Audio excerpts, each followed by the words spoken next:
नमस्कार, तुम्हा सगळ्यांचं अतुल सर ओनली हे युट्यूब चॅनलवर स्वागत.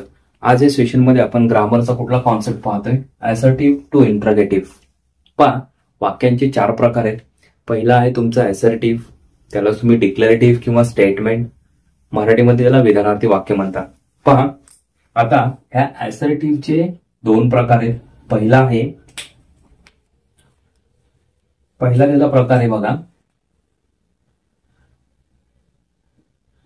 Affirmative,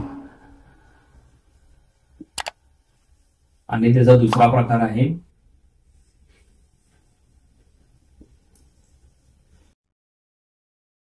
negative. म्हणजेच मराठीमध्ये काय, होकारार्थी नंतर नकारार्थी. ओके, तसेच इंट्रोगेटिव्हचे 2 प्रकार आहेत. आता ह्या असर्टिव्हला काय म्हणणार तुम्ही मराठीमध्ये, विधानार्थी वाक्य.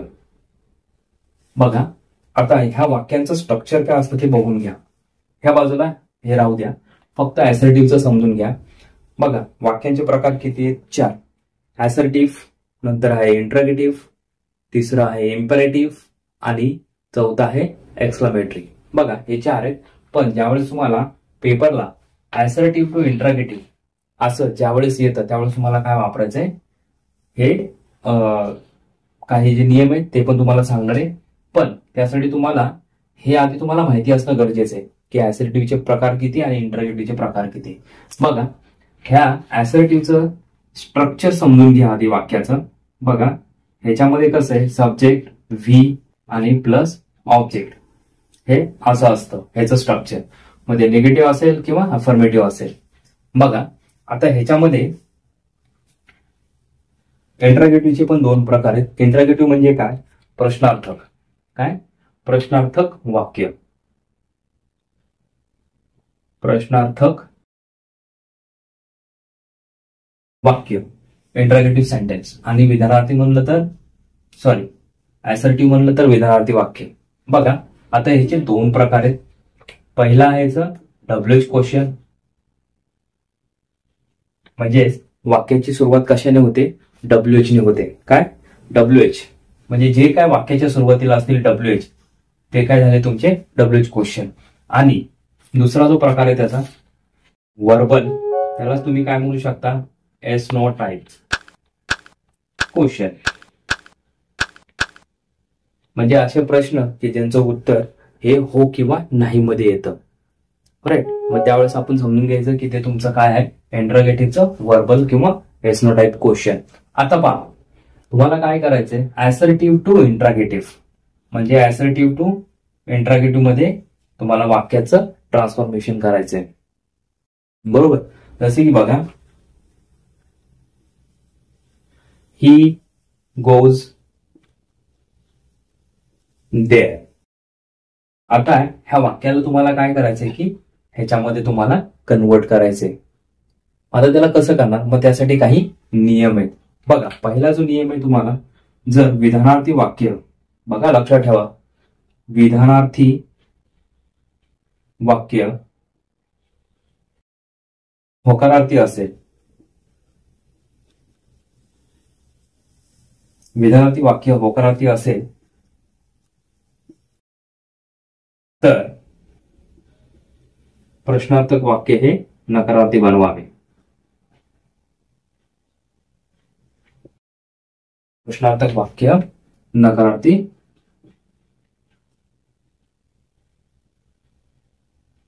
बनवावे. त्याच्यानंतर आहे दुसरा नियम, जर विधानार्थी वाक्य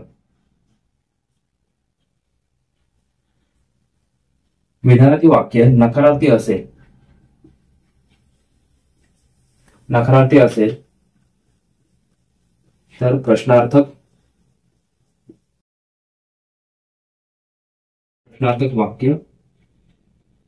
वाक्य तुमचे हे होकारार्थी असेल.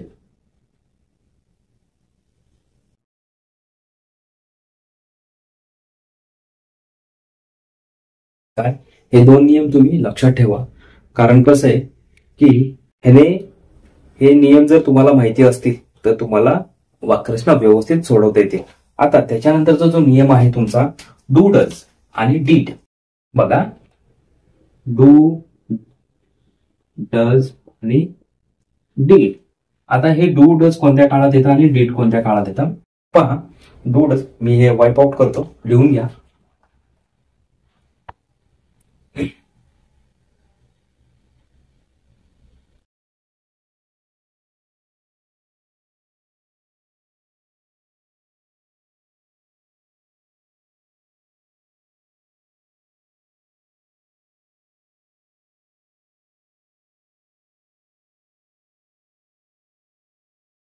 बघा, वाक्यरचना मी लिहितो.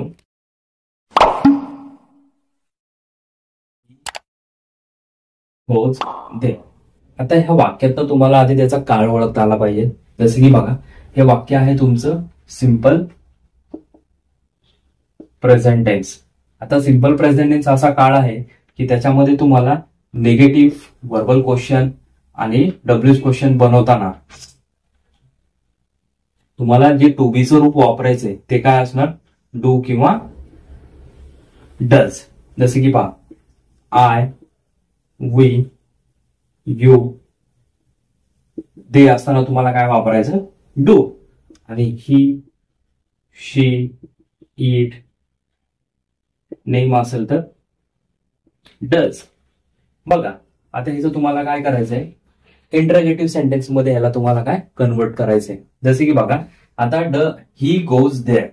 आता गोज म्हणलं तर तुम्हाला काय वापरायचंय, डज. बघा, ही घेतलंय ना, मग हे तुम्हाला वाक्य इंटरगेटिव्ह मध्ये बनवायचंय. मग आता ह्याच्या वाक्याच्या सुरुवातीला डब्ल्यूच आहे का, नाही. तर मग हे तुम्हाला कशामध्ये बनवायचंय, वर्बल मध्ये, ते पण आता निगेटिव्ह.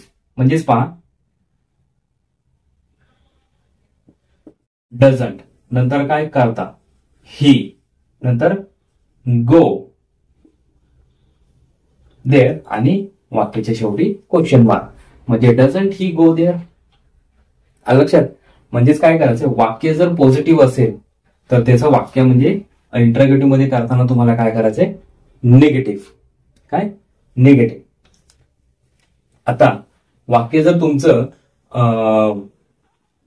सॉरी, याच्यामध्ये एक राहिलं फ्रेंड्स, सिंपल प्रेझेंट टेन्स मध्ये आपण काय करतो, डू डज वापरतो. तसंच सिंपल पास्ट टेन्स असेल तर आपल्याला निगेटिव्ह वर्बल आणि डब्ल्यूएच बनवताना टू बीचं रूप जे आहे तुम्हाला काय वापरायचंय, डीड. काय, डीड वापरायचंय. जसे की बघा, हेच मी तुम्हाला सांगतोय, ही वेंट देअर. बघा, आता हे वाक्य काय तुमचं पॉझिटिव्ह आहे. आता ह्याला तुम्हाला काय करायचं, इंटरगेटिव्ह मध्ये तुम्हाला ट्रान्सफर करायचंय. बघा, विदाउट चेंजिंग इट्स मीनिंग. बघा, सुरुवातीला काय घ्यायचंय तुम्हाला, डीड. आता हे डीड कसं आलं, कारण की सिंपल पास्ट टेन्स मध्ये निगेटिव्ह वर्बल आणि डब्ल्यूच करताना आपण काय करणार, डीड हे टू बीचं रूप वापरणार. आता तुम्हाला सांगतो हे लक्षात कसं घ्यायचं. हे वाक्य कसं आहे, ही वेंट देअर म्हणजे हे पॉझिटिव्ह आहे, बरोबर. डब्ल्यूच आहे का, नाही. मग ह्याचं ज्यावेळेस तुम्ही इंटरगेटिव्ह बनवणार, हे तुमचं डायरेक्टली वर्बल मध्ये जाणार. ओके. बघा, डिडंट नंतर काय करता, ही फर्स्ट फॉर्म, गो देअर आणि question mark. Didn't he go there म्हणजेच काय झालं तुमचं, ते इंटरगेटिव्ह मध्ये तुमचं वाक्य ट्रान्सफर झालं. बघा, आता काही वाक्यरचना आहेत अजून. जर वाक्यामध्ये जर तुमच्या नेवर आलं असेल, बघा आता हे झाले नियम, लक्षात घ्या. यासाठी जर तुम्हाला अजून माहिती हवी असेल तर तुम्ही माझ्या चॅनलवर सिंपल प्रेझेंट टेन्सची अख्खी प्लेलिस्ट आहे, 12-13 व्हिडिओ आहे, सगळे पहा. एका लेक्चरमध्ये मी एकच कॉन्सेप्ट दिलाय, हे सगळे कॉन्सेप्ट तुमचे क्लिअर होऊन जातील.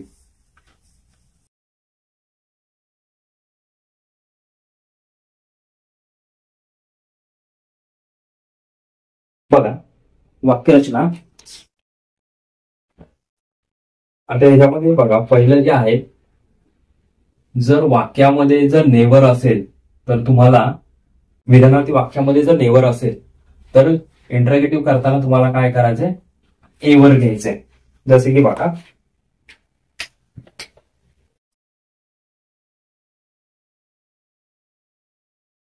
बघा, Ajay will never write a letter. म्हणजे अजय कधीच पत्र लिहिणार नाही. आता हे वाक्य तुम्हाला काय करायचंय, तुम्हाला इंट्रोगेटिव्ह मध्ये तुम्हाला ट्रान्सफर करायचंय. बघा, जर वाक्यामध्ये जर नेवर असेल जर तुम्हाला काय करायचंय, पॉझिटिव्ह मध्ये तुम्हाला एवर घ्यायचंय. बघा आता ह्याचं उत्तर कसं येते. बघा, सुरुवातीला काय घ्यायचे तुम्हाला, टू बी चं रूप विल, नंतर काय Ajay,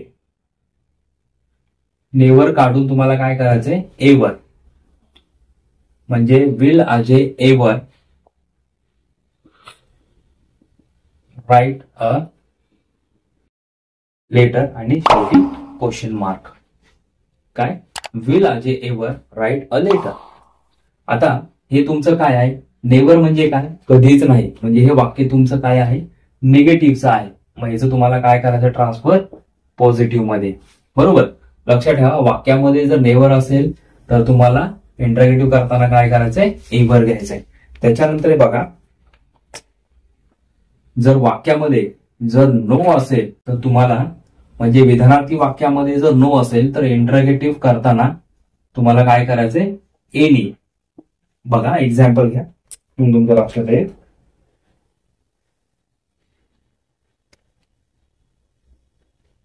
no one knows you. बघा, आता वाक्यामध्ये काय आहे, नो, तर मग तुम्हाला इंट्रोगेटिव्ह सेंटेन्स करताना काय, एनी वापरायचे. बघा, काळ कोणता आहे, सिंपल प्रेझेंट टेन्स. बघा, हे वाक्य तुमचं निगेटिव्ह आहे. ओके, आता ह्याचं तुम्हाला काय करायचंय, पॉझिटिव्ह मध्ये घ्यायचंय. सुरुवातीला काय करायचं तुम्हाला, sorry, does, simple present tense म्हणून काय केलं तुम्ही, डज. नंतर काय करायचं, नोच्या ऐवजी एनी, नंतर वन,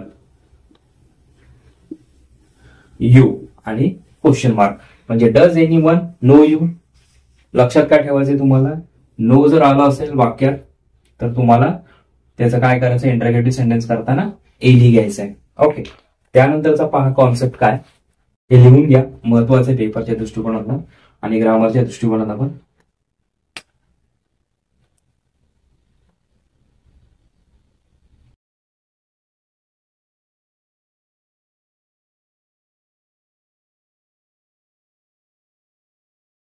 त्यानंतर पहा,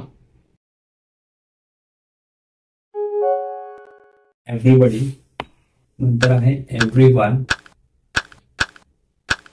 नंतर आहे ऑल. जर हे वाक्यात जर आले असतील तर मग तुम्हाला काय करायचंय,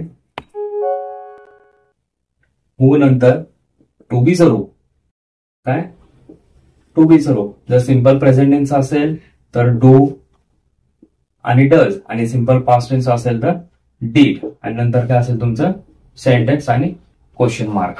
ओके, जे काय असेल ते वर्ब वगैरे, आणि नंतर मग क्वेश्चन मार्क. बघा, आता तुम्हाला एक वाक्य देतो मी, everybody likes to become great. काय, एव्हरीबडी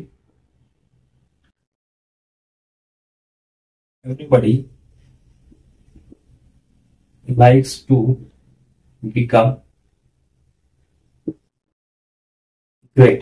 ओके, आता वाक्यामध्ये जर एव्हरीबडी आलं असेल तर तुम्हाला काय करायचंय, इंट्रोगेटिव्ह सेंटेन्स करताना वाक्याच्या सुरुवातीला हू, नंतर बघा काळ कोणतं ते बघायचं. जर तुम्हाला इथं जर काळ वेगळं असेल, म्हणजे बघा, everybody is liking to become a great, म्हणजे काय, कंटिन्युअस प्रेझेंट टेन्स आहे. कंटिन्युअस प्रेझेंट टेन्स म्हणलं तर डायरेक्टली इथं काय येणार, टू बी चं रूप इज येणार. पण इथं सिंपल प्रेझेंट टेन्स आहे, लाईक्स आहे, त्याच्यामुळे आपण काय वापरणार, इथं तुम्हाला हू डझंट, म्हणजेच काय, हे वाक्य तुमचं पॉझिटिव्ह आहे. बघा, पॉझिटिव्ह आहे हे वाक्य तुमचं, काय पॉझिटिव्ह आहे, याला काय करायचं तुम्हाला निगेटिव्ह मध्ये. म्हणजे who doesn't like to become great आणि क्वेश्चन मार्क. बघा, ज्यावेळेस तुमच्या वाक्यामध्ये एव्हरीबडी, एव्हरीवन आणि ऑल हे येतं त्यावेळेस तुम्हाला वाक्याच्या सुरुवातीला काय घ्यायचंय? हू. ओके. चेंजेस कुठं? फक्त सिंपल प्रेझेंट आणि सिंपल पास्ट टेन्स असेल त्यावेळेस तुम्हाला वाक्यामध्ये डू, डज आणि डीड घ्यायचे. पहा, त्याच्यानंतरचा शेवटचा कॉन्सेप्ट आहे, वाक्यामध्ये जर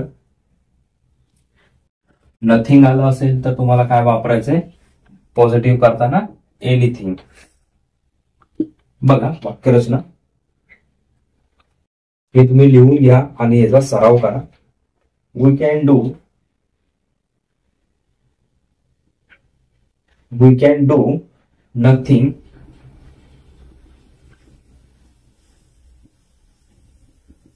अबाउट इट. आता हे वाक्य तुमचं काय आहे? निगेटिव्ह आहे. आता ह्याला तुम्हाला काय करायचंय? पॉझिटिव्ह.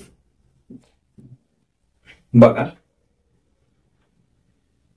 ह्याच्यामध्ये ऑलरेडी तुमचं टू बीचं रूप आहे. घ्या सुरुवातीला वाक्य निगेटिव्ह आहे. लक्षात घ्यायचं काय की वाक्य तुमचं निगेटिव्ह आहे. नंतर सुरुवातीला कॅन, नंतर काय? करता. Can we do. आता नथिंगच्या ऐवजी तुम्हाला काय वापरायचंय? Anything. Can we do anything about it आणि क्वेश्चन मार्क. बघा, निगेटिव्हचं पॉझिटिव्ह झालं. बघा, तुमचे बऱ्यापैकी मी कन्सेप्ट ह्याच्यामध्ये क्लिअर करून दिले. ऍसर्टिव्ह टू इंटरॅगेटिव्ह करताना तुम्हाला काही गोष्टी लक्षात ठेवायच्या, जसे की पहा, पहिला मुद्दा आहे तुमचा, तुम्हाला काळ लक्षात आला पाहिजे. आणि दुसरं म्हणजे काय? तुम्हाला टू बीची रूप व्यवस्थितपणे तुम्हाला माहिती असले पाहिजे. तरच तुम्हाला हे इंटरॅगेटिव्हचे हे कॅन कसं आलं, डू कसं आलं, डज कसं आलं, इज कसं आलं हे तुमच्या लक्षात येऊन जाईल. बघा, ग्रामर काय एवढं अवघड नाहीये आणि थोडा सराव केला, प्रॅक्टिस केलं तर येऊन जाईल तुम्हाला. आणि पुढील सेशनमध्ये ह्यानंतरचा जो काही कॉन्सेप्ट असेल तो घेऊन येऊ. तोपर्यंत जय हिंद, जय महाराष्ट्र.